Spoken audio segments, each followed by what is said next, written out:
Good evening, ladies and gentlemen, and thank you, Sandra Peterson and Daniel Benjamin and the American Academy for hosting this very special event this evening. And as always, it is a great pleasure to share a podium with you, President von der Leyen, dear Ursula, to be here together with you in Berlin.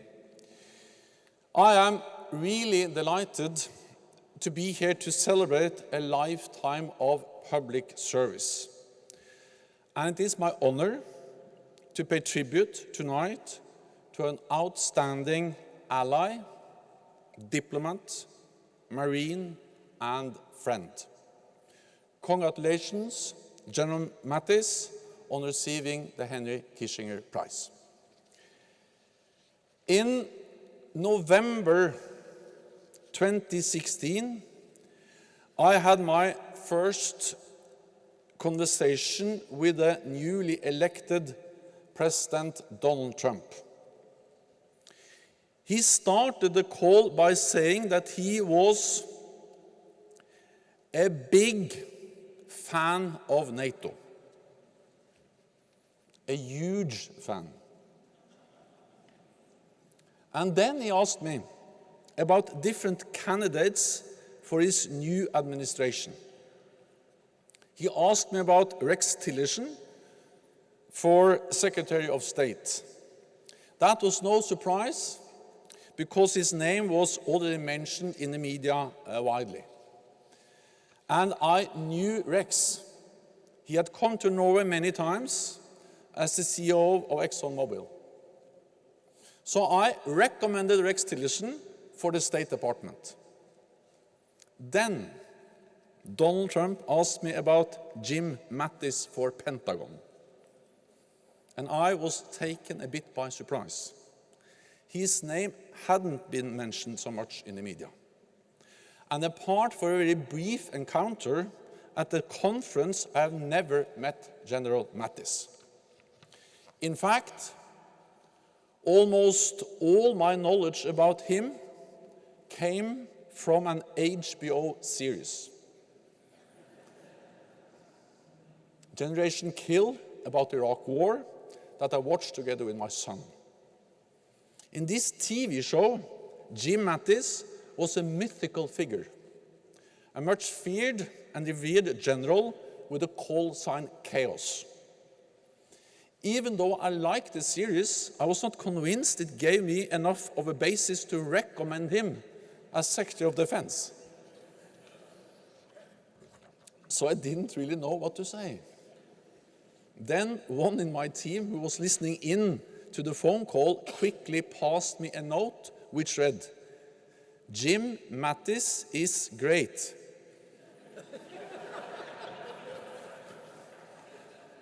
Yeah.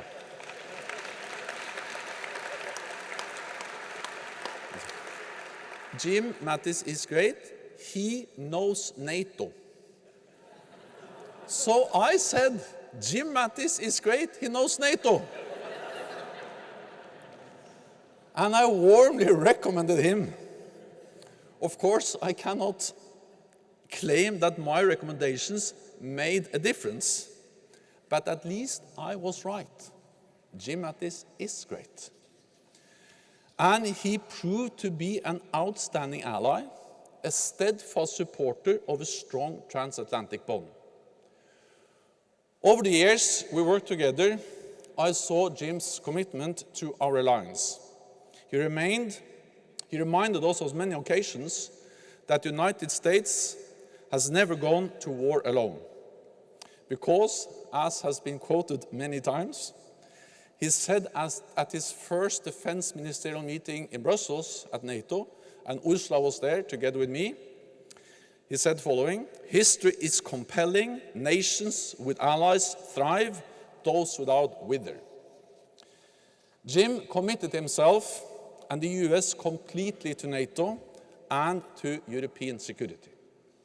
But he always expected the same level of commitment in return. Or as he told us, the American taxpayer cannot care more for your children's security than you do yourself. Thanks not least to Jim's style of plain talking, defense spending in NATO has continued to rise for 7 consecutive years. European allies and Canada have added an extra $260 billion for new capabilities.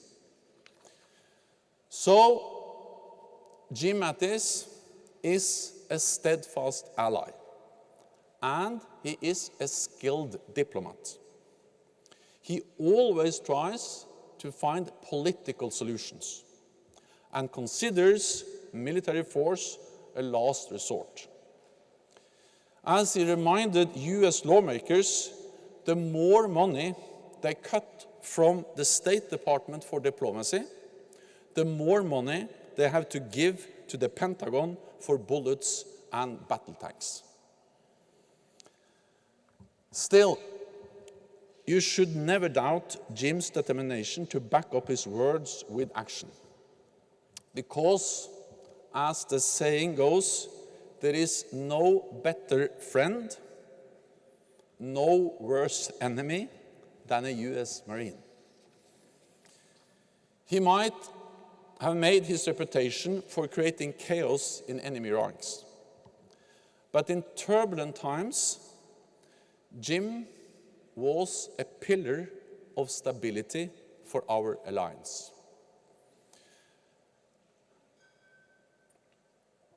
At our NATO summit in Brussels in 2018, we had some,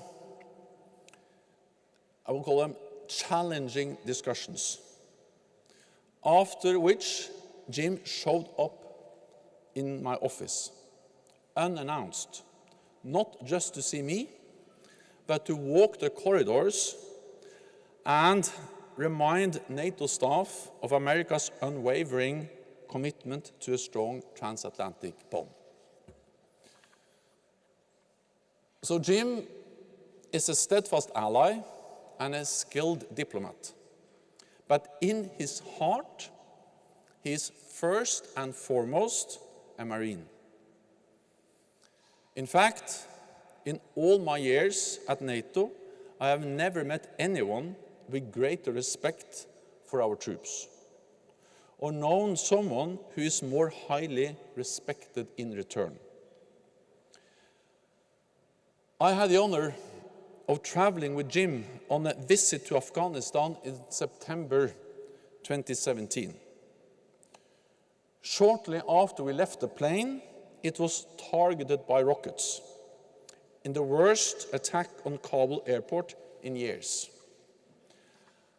I must admit, I was just a tiny bit concerned. But Jim, of course, was as cool as ever.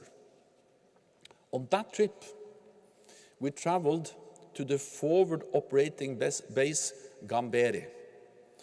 Normally, in these hot remote locations, I would dress more informally, but not with Jim Mattis. We spent the whole day in dark suits and ties, because this was his way of showing respect for those in uniform who were sacrificing so much. In his speeches to the troops, Jim showed a deep understanding of their daily hardships. From being on dangerous patrols under a burning sun to serving so far from home. He reminded every one of them that they represented the very best of their nations, from all races, genders, backgrounds, and sexual orientation. Within his praise for their service, he carried a very important political message about diversity and respect. During our visit, we both addressed crowds of soldiers. We became quite the double act, although I felt more like the local Norwegian band warming up for Bruce Springsteen. The troops pretended to applaud for both of us, but clearly Jim was the real star. So Jim, let me congratulate you again on receiving today's award. Thank you for being a steadfast ally, a skilled diplomat, and a formidable Marine. But most of all, thank you for being my friend.